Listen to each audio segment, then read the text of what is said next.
नाज़रीन, मैं इस टाइम लियाकत बाग में मौजूद हूँ और इस टाइम जमात इस्लामी की जो कारकुनान हैं वो बड़ी तादाद पे यहाँ लियाकत बाग के बाहर पहुँच चुके हैं। और जलसे की जो अगर मैं बताता चलूँ मेरे रकम में आप देख सकते हैं हजूम जो है ट्रैफिक का बेपनाह है, गाड़ियाँ रुकी हुई हैं, सड़क बंद है। और दूसरी तरफ लियाकत बाग बिल्कुल सामने यहाँ पर जो जमात इस्लामी के रहनुमा हैं वो एहतजाज और धरना देकर बैठे हुए हैं। क़यादत इस टाइम स्टेज पर मौजूद है और वो तकरीर कर रहे हैं और पूछेंगे, बातचीत करेंगे इनसे कि इनका अगला लाएमल क्या होगा, क्या ये डीचो तक पहुँचेंगे या नहीं पहुँचेंगे। आपको लम्हा बलम्हा अपडेट करते रहेंगे। जी नाज़रीन, इस टाइम में इस एहतजाज के अंदर काशिफ चौधरी साहब हमारे साथ मौजूद हैं। इनसे जानेंगे कि एहतजाज की क्या सूरत हाल है और डी चौक तक ये कब तक पहुँचेंगे। पहला इनका जो पॉइंट था वो डी चौक था मेन, और अभी ये इस टाइम जो लियाकत बाग के बाहर एहतजाज जारी है, इसके हवाले से ये क्या कहेंगे, मुतालबात क्या हैं इनके, गुफ्तगू करते हैं और मज़ीद बातचीत नहीं करते हैं। जी अस्सलाम वालेकुम सर। वालेकुम अस्सलाम। सर बताइएगा एहतजाज डी चौक तक कब तक पहुँचेगा। देखिए, मरकज़ी तंजीम ताजरान पाकिस्तान का सदर होने के नाते और पाकिस्तान के सनतकारों और ताजरों की नुमाइंदगी करते हुए हमने इस धरने की हमायत का इसलिए फ़ैसला किया कि हाफ़िज़ नईमुर रहमान साहब ने पाकिस्तान के आम आदमी की, पाकिस्तान के ताजर की, पाकिस्तान के सनतकार के मुश्किलात की बात की है। ये जो बिजली की कीमतें हैं इस वक्त इस हद तक नाकाबिले बर्दाश्त हो चुकी हैं कि मेरा एक आम ताजर बिजली का बिल नहीं दे सकता। आम ख़वातीन अपने ज़ेवरात बेच कर बिजली के बिल दे रही हैं, मर्द अपने गुर्दे बेच रहे हैं बिजली का बिल देने के लिए। आपने सुना होगा चंद दिन पहले गुजरांवाला में एक भाई ने एक भाई को बिजली के बिल के तनाज़े पर कत्ल कर दिया। तो ऐसे हालात के अंदर कि जब बिजली के बिल नाकाबिले बर्दाश्त हो चुके, बिजली के बिलों के ऊपर 13 किस्म के टैक्स लगाए गए हैं और ये जो IPPs की कंपनियां हैं जिनको नवाजने के लिए ये खेल रचाया जा रहा है कि जो कंपनी एक यूनिट भी नहीं बनाती उसको 10 अरब रुपए दिए जाते हैं। अगले साल 2800 अरब रुपया कैपेसिटी पेमेंट के नाम पे उन IPPs को दिया जाएगा कि जो IPPs बिजली बनाएं या ना बनाएं, लेकिन हमारी कौम के पैसे उनको दिए जाएंगे। तो बिजली की कीमतों में कमी के लिए, IPPs के मुआहदे रिव्यू करने के लिए बजट में लगाए गए नारवा टैक्सेस के ख़िलाफ़ ये एहतजाज है। हम इस एहतजाज के अंदर इसलिए शामिल हुए हैं और हुकूमत ने चूँकि ये बात की है कि हम इनके साथ बात करेंगे और मसाइल को जायज़ समझते हैं, इन मसाइल को हल करेंगे, इसलिए ये धरना यहाँ पर इस वक्त जारी है। अगर हुकूमत ने इन मुतालबात को तस्लीम ना किया या हुकूमत ने माजी की तरह कौम के साथ मजाक करने की कोशिश की तो फिर ये धरना डी चौक की तरफ बढ़ेगा। और मैं ये बताता चलूँ, ये आपका एहतजाज है, एहतजाज धरने की सूरत में तब्दील हो सकता है अगर मुतालबात न पूरी हो। देखिए, ये धरना तो इस वक्त भी कल से जारी है, ये आइंदा कई रोज़ तक जारी रहेगा। जब तक मुतालबात पूरे नहीं होते ये धरना जारी रहेगा और ये उस मज़ाहमती तहरीक का नुक्ता आगाज़ है। ये तहरीक बढ़ेगी, ये धरना इस शहर से आगे बढ़ता हुआ पूरे पाकिस्तान के शहरों में फैलेगा और उस वक़्त तक हुक्मरानों का पीछा करेंगे जब तक हुक्मरान अपनी मुफ्त बिजली, मुफ्त गैस, मराहत, VIP प्रोटोकॉल, बैरूनी दौरे, शाहाना खर्चे, अयाशियाँ और अल्ले तल्ले बंद नहीं करते और इस मुल्क के आम आदमी को रिलीफ नहीं मिलता और इस मुल्क की मईशत का पहिया नहीं चलता। काशिफ साहब, एक तरफ आपने हुकूमत की बात की है कि हमें रिलीफ फराहम करे, दूसरी तरफ कल हमने बात की है, चंद आपके रहनुमा डी चौक में भी कुछ लोग मौजूद थे और कारकुनान भी थे, वो ये कह रहे हैं कि फॉर्म 45 और 47 का फ़र्क है, हम 47 की हुकूमत को नहीं मानते, तो आप उसी गवर्नमेंट से मुतालबात पूरे करवाने की बात नहीं। देखिए, हम एक आइनी और जमहूरी बात करते हैं कि आईने पाकिस्तान के तहत जिस फ़र्द ने जिस पार्टी को वोट दिया उसको हक़ हुक्मरानी मिलना चाहिए और फॉर्म 45 जिसके ऊपर तमाम पोलिंग एजेंट्स के दस्तखत मौजूद हैं, फॉर्म 45 की बुनियाद पर तमाम मुतनाज़ सीटों के लिए सुप्रीम कोर्ट ऑफ पाकिस्तान को जुडिशल कमीशन बनाना चाहिए। इसलिए हम ये बात कहते हैं कि फॉर्म 47 वाली हुकूमत लोगों के मसाइल हल नहीं कर सकती, लेकिन जो हुकूमत इस वक्त सरों पर मुसल्लत है, ज़ाहिर है मसाइल के हल के लिए उसी से बात की जाती है और उसी को ये मसाइल हल करने चाहिए। और अगर वो मसाइल हल नहीं करेगी तो फिर उनको इक़्तिदार के ऐवानों में रहने का भी कोई हक़ नहीं है। इसलिए अब कौम उनका मुहासबा करेगी। कौम कुर्बानियाँ दे देकर थक चुकी है, अब अशराफिया और मरात याफ्ता तबके को कुर्बानी देनी होगी और इस मुल्क के आम आदमी को रिलीफ देना होगा। जमात इस्लामी ने बाकी पार्टियों के साथ भी कोई बातचीत की है इस एहतजाज को लेकर, क्या वो भी साथ दें या सिर्फ जमात इस्लामी आवाम के लिए निकली है? देखिए, इसके अंदर मैं ये बात गुजारिश करूँ कि जमात इस्लामी इस काज को लेकर निकली है। जमात इस्लामी ने मुल्क के 25 करोड़ आवाम के साथ इत्तेहाद किया है, इसलिए कि इस वक्त कोई जमात ऐसी नहीं कि जो इन मसाइल के ऊपर बात करे। इसी तरीके से जो अपोजिशन की जमातें हैं वो अपने लीडर्स की रिहाई के लिए लगी हैं, जो इक़्तिदार के अंदर जमातें हैं वो अपने इक़्तिदार की बंदर बांट के अंदर लगी हैं। आवाम की बात सिर्फ जमात इस्लामी कर रही है और ये बात इत्तेहाद 25 करोड़ आवाम के साथ है। 25 करोड़ आवाम, जिसके अंदर ताजर, जिसके अंदर तलबा, जिसके अंदर किसान, जिसके अंदर सिविल सोसाइटी, जिसके अंदर माशरे का हर तबका शामिल है। ये 25 करोड़ लोगों की लड़ाई है, इसलिए 25 करोड़ लोग इस लड़ाई की पुष्ट पर खड़े हैं और जब ज़रूरत होगी वो मैदान अमल में भी निकलेंगे। काशिफ साहब, आपने IPPs की बात की है। IPPs का इशू 1990 से चल रहा है।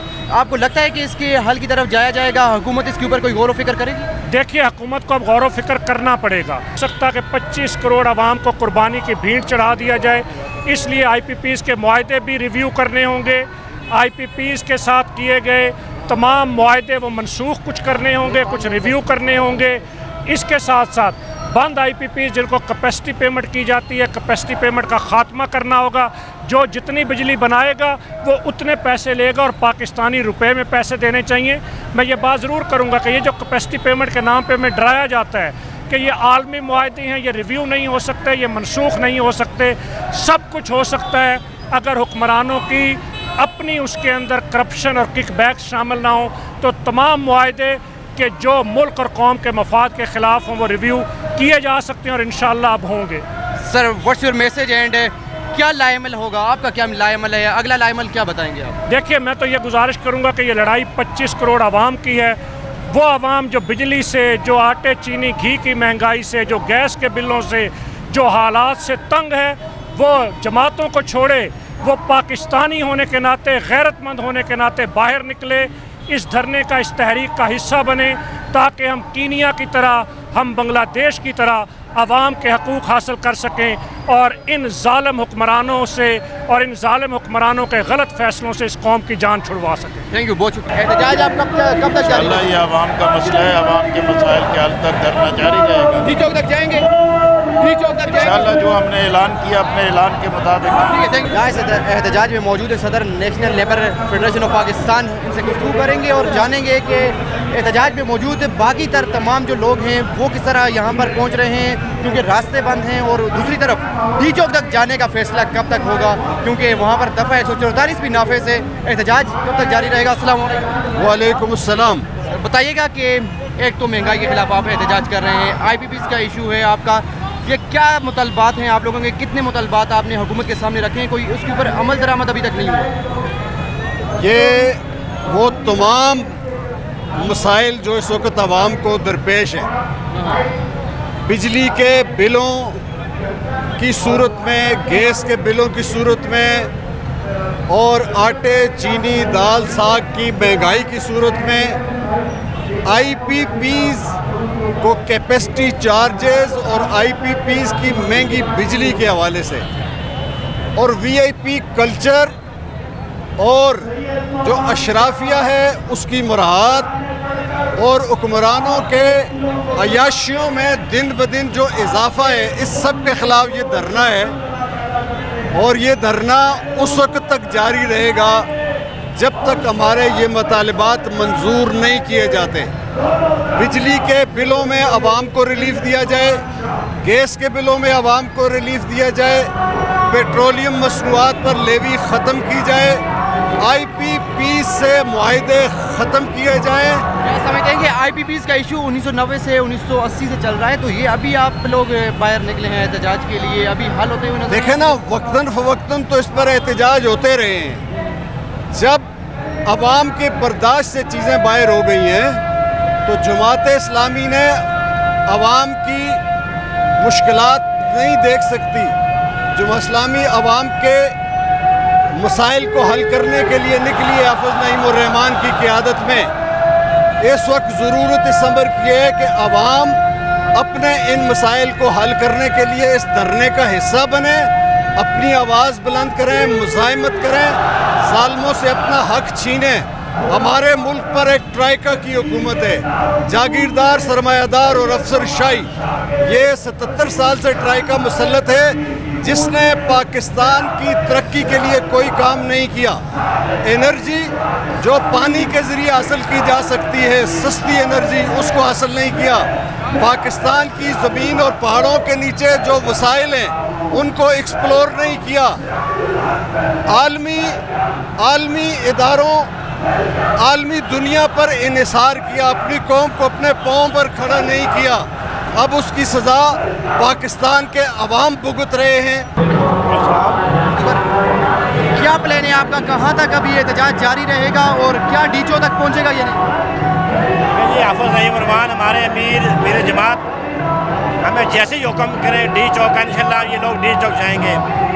और हम अपनी डी चौक वाले तमाम तर रास्ते जो थे, रास्ते बंद थे, किस तरह आप डी चौक तक पहुँचे? दफ़ा जो 44 नफे से इस्लामाबाद के अंदर जब जमात इस्लामी तय कर लेगी तो डी चौक में इंशाल्लाह पहुँचेंगे और ये सारी रुकावटें इंशाल्लाह हम दूर कर देंगे इंशाल्लाह।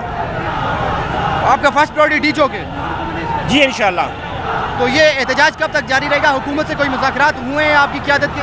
अभी तक कोई मुज़ाकरात नहीं हुए, लेकिन जैसे ही हमें क़यादत डी चौक का ऐलान करेगी ये सारे लोग डी चौक जाएंगे इंशाल्लाह। कोई बातचीत नहीं हुई हुकूमत से अभी तक? अभी तक कोई नहीं है। मुतालबात क्या हैं आप लोगों के? इससे हमारा सबसे बड़ा मुतालबा यह है कि जो बिजली के ज़ालिमाना बिल आ रहे हैं, जो उसमें 18 तरह के टैक्स हैं, उनको ख़त्म किया जाए और IPPs के जो बिजली दे ही नहीं रहे और उनको हम पैसे दे रहे हैं, उनको उनसे एग्रीमेंट फिलहाल ख़त्म किए जाए। IPPs का इशू 1990 से चल रहा है, लेकिन अभी आप लोग एहतजाज कर रहे हैं। नहीं, बात यह कि जैसे ही हमें बिजली तो अभी महंगी होती जा रही है ना, पहले नहीं महंगी थी, तो ज़ाहिर है जब अब आवाम की पहुँच से बाहर हो गई है। आपने IPPs के बात की है, IPPs का इशू जो है वो 1990 से चल रहा है, लेकिन अभी आप लोग बाहर निकले। देखिए, पहले बिजली महंगी नहीं थी, अब बिजली हर महीने में 10 रुपये 8 रुपये महंगी हो रही है, अब आवाम की बर्दाश्त से बाहर हो गई है। तहरीक इंसाफ के साथ मिलकर ये एहतजाज हो रहा है या सिर्फ जमात इस्लामी?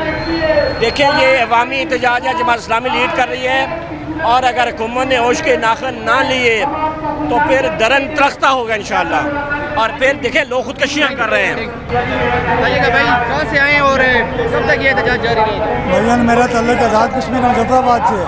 मुजफ्फराबाद से आप? आज़ाद कश्मीर से। बड़े दूर दराज से लोग यहाँ पर तशरीफ लाए हैं। इस जगह को आपने बिल्कुल बंद कर दिया है, ट्रैफिक आप देख सकते हैं साइड पर जाम है और लोगों को आने जाने में मुश्किलात हो रही हैं। तो क्या लाएमल है, आपकी क्या स्ट्रेटजी होगी कि ट्रैफिक को बहाल किया जाए? नहीं, इंशाल्लाह ट्रैफिक को बहाल हुकूमत करेगी। हुकूमत ने अगर हमारे जायज़ मुतालबात को पूरा किया और इस धरने को अगर उन्होंने ऐसे तरीके से डील किया तो इंशाल्लाह ट्रैफिक भी बहाल हो जाएगी। ये जो हमारे मुतालबात हैं वो हमारे लिए ज़ाती हैसियत में नहीं है, ना हमें हुकूमत चाहिए ना हमें कोई सीट चाहिए, हमें आवाम के हक़ के लिए बात करनी है। इससे पहले कितने मुतालबात पूरे हुए हैं जो अभी पूरे होंगे? अभी इंशाल्लाह होंगे और इंशाल्लाह हर सूरत में होंगे। इससे पहले भी हुए हैं। आप कराची का मामला देखें, हाफिज़ नईम उरमान साहब ने वहाँ पे जो काम किया वो हमेशा जमात इस्लामी ने ठान ली है कि जब तक मुतालबात पूरे नहीं होंगे हमने पीछे नहीं हटना है। इंशाल्लाह पीछे नहीं हटेंगे।